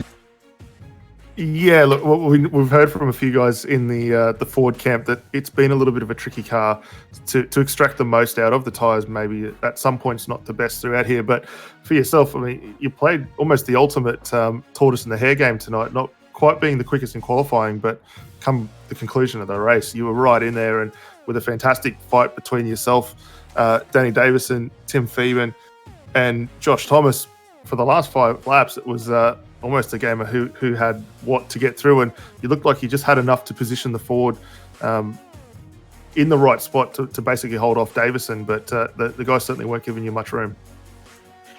Yeah, well, I felt comfortable with being able to fight Danny, even though he was quicker than me in the first stint. I think I clawed some of that advantage back in the second, because I thought by the time he caught me, he was going to just drive past, and he didn't. So I thought, if I can somehow just keep Danny behind me as opposed to letting Phoeben or Josh overtake him, that's my best chance, is to have Danny in P2. So that's why I kind of swerved to keep Danny in the draft while he was under attack and things like that. And then obviously when he spun out, I was kind of like, well, this, I knew Tim was going to be a little bit quicker, and then was left, caught a day later, call it $1 short at T1. I thought Tim wasn't going to make the corner, quite frankly, nor even go for the move, because I thought he was too far back. So that's why I left all that space. And he pulled it up, and much to my displeasure. And then, was very much quite annoyed at myself for having let that one slip, because, I proved that I was able to fight off a faster car on fresher tyres the very next lap. So it's kind of like, if only you had a time machine sometimes. Well, yeah, I mean, there was a little unfortunate there for Phoeben getting through, but at the same time, you put on a fantastic display the next time by. Keeping Thomas behind really forced him around the outside there, and held your own to much success to get the second. So moving on, next week, we've concluded now with the Endurance format for AMF for this season. We're off to Road America next week out, which is not a bad track. A lot of undulation. Cars seem to flow very nicely. What do you think your chances are, and how do you think the Ford's potentially going to get around there? Don't know, to be honest. It's not a track I particularly like, but I do get pretty decent results there. Or either they're great results or they're terrible results. And I have a pretty sour memory of what happened last time we went there, was leading at the start of the final lap and came home sixth. So hopefully some better fortune this time around. But should be a good race. But it's a sprint format, so we're back to the sprint format. I think that's the main thing now that we can get rid of it out of enduro mode and try and really preserve tires, save fuel as well, and probably get the elbows out a little bit more. I think that's going to be the bigger change. Yeah, definitely, mate. Well, we're looking forward to it. No doubt you are. Before we let you go in and celebrate, a fantastic second place result tonight, is there anyone you'd like to shout out and thank for the Trick Esports team? Well, first of all, a quick congratulations to Tim and to Mark 1 on the victory tonight. Great result. Thank you very much to Akuta and Track Racer for sponsoring the series, and of course the blokes at Trick Esports, Trick Custom Fabrications, Momo, Fuel Auto Tech, and Pro Sim Gear, and yourselves, Apex Racing, for broadcasting the series. Fantastic. Thanks a lot again, Ross. Congratulations on second place tonight, and look forward to catching up with you hopefully again next week at Road America. Thanks, boys. Take care. So that was Ross Rizzo for Trick Esports, finishing in second place today. We are going to have a chat with our third place driver now, Joshua Thomas. Congratulations, Joshua, on that third position in the end. You led for almost all the race. Can we just say that it was the strategy which let you down today? Yeah, it definitely was. For some reason, I had this weird thing in my head that you couldn't pit under safety car, so I was stressing out a bit. But you live and learn. They did a better strategy, and look, I nearly had him in the end as well. So had good pace. I just didn't convert it. So it was still good fun anyway. Were you aware of who you were fighting for the race? Were you aware of who made the pit stops and who you were going to be coming out with near the end of the race? Yeah, I knew Tim. I didn't know so much about Ross, but I knew Tim. I saw him pit, and I was hoping he was getting a penalty because, like I said, I was stuck under the impression that you couldn't pit. But that's just me not reading the rules properly. But I knew he was going to be close, and I saw I had about 24 seconds on him. But he, like I said, he still came out of the pits just ahead of me, and it was a pretty good last couple of laps. Absolutely. I mean, your pace today was pretty phenomenal, particularly the consistency of your pace. I mean, is that just because you've kind of done so many races round this place? We seem to visit this place every single season. Is it your experience, or what can you put that to? Just focus, I think. I've done a few laps in the old F1 games when I was a little kid, but then not too much on iRacing around Spain. But yeah, I was really focused tonight. I was in the zone, and yeah, thankfully enough, I was pretty fast. So, like I said, didn't convert it, but we'll live and learn, and we got next week as well. So. Absolutely, and also a word on that final lap battle as well with Ross. That looked pretty intense, but he doesn't give up. Nah, he's a pretty difficult one to pass. I had 16 incident points, so if I had contact with him, I would have had 20, which is the limit, and I would have got DQ'd. So I had to be careful, but he's very tricky to pass, and look, hopefully next week I don't have to pass him and I'm ahead of him. But I feel like it was a good battle. It was good fun. Absolutely, and also a word on the championship. I think the points may have just been updated. That's very useful. You're in the lead of the championship again, just ahead of Craig. I mean, Ross and Michael Healy, Timothy Theben as well, all in that fight. But you're back on top. You seem to have, been arguably the fastest driver so far this season. So looking good for you. I definitely won't count my chickens. The guys around me are crazy consistent and really good drivers. So I'm just gonna have to keep my head down and look, you never know what's gonna happen. But yeah, we'll take it by one race at a time, and we'll see how we go. Definitely. Best of luck for next week, Joshua. Is there anyone you'd like to give thanks to? Big thanks to Fishy Motorsports, Black Wolf Graphics, Virtual Motorsport Mentor, and Lakes Custom Computers. They all help out along the way. And yeah, thanks heaps for tonight, guys. Hopefully I'll see you next week. Absolutely. See you then. See ya.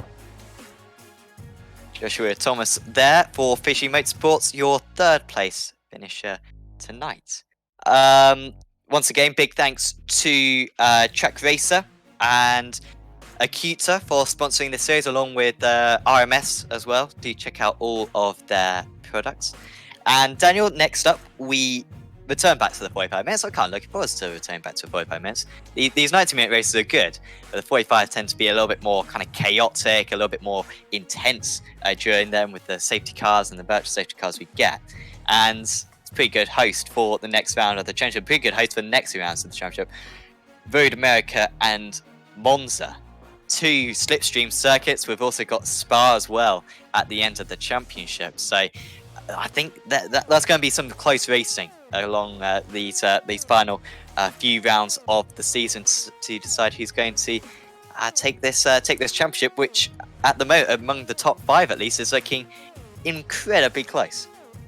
Yeah, it's going to be a really solid conclusion to the end of the championship. We've still got 4 races to go in it, Road America being the next stop on the calendar. A circuit that all these guys are going to have a lot of familiarity with, whether it be Gran Turismo, iRacing. It's been in iRacing forever and a day, and a lot of guys have turned a hell of a lot of laps there. Very know their way around, almost like the back of their hand. So it's going to be one of those ones that's going to really challenge the drivers. There's a lot of undulation. The carousel is going to be a big one to see how they look through getting the tyres. The infamous kink just after that for these guys trying to get through hard, fast, and full throttle. It's going to be a challenge. But as Ross said, the guys get the elbows out. We're going to see a lot more battling up and down throughout the field. And I think it's going to be another solid race. Much the same as we've seen tonight. Strategy's still going to come into play there. Admittedly, we only go back to a single stop, only fuel. They don't need to worry about the tyres this time. So, yeah, we're going to be in for a really solid conclusion to this championship. Definitely. Hopefully you've enjoyed the show tonight. We certainly have up in the commentary box. We'll be back with you then, same time next week. Of course, if you've enjoyed this video, please do leave a like on it. Also subscribe to the iRacing Esports Network and also subscribe to Apex Racing TV. Certainly subscribe to the latter because, I have no authority to say this, but we do have the best broadcasts on iRacing. So there you go. You should subscribe to Apex Racing TV and watch all of our races. If you're interested in Aussie racing, certainly do check out the AOSC Championship, which will be on the Esports Network as well next Friday evening for you Australians, Friday morning for Europeans. But for now, from me, from Daniel, and from Scott, we're going to say goodbye. It's Timothy Phoeben taking the last enduro of the championship. We'll see you back for the sprint races next week at Road America. See you then.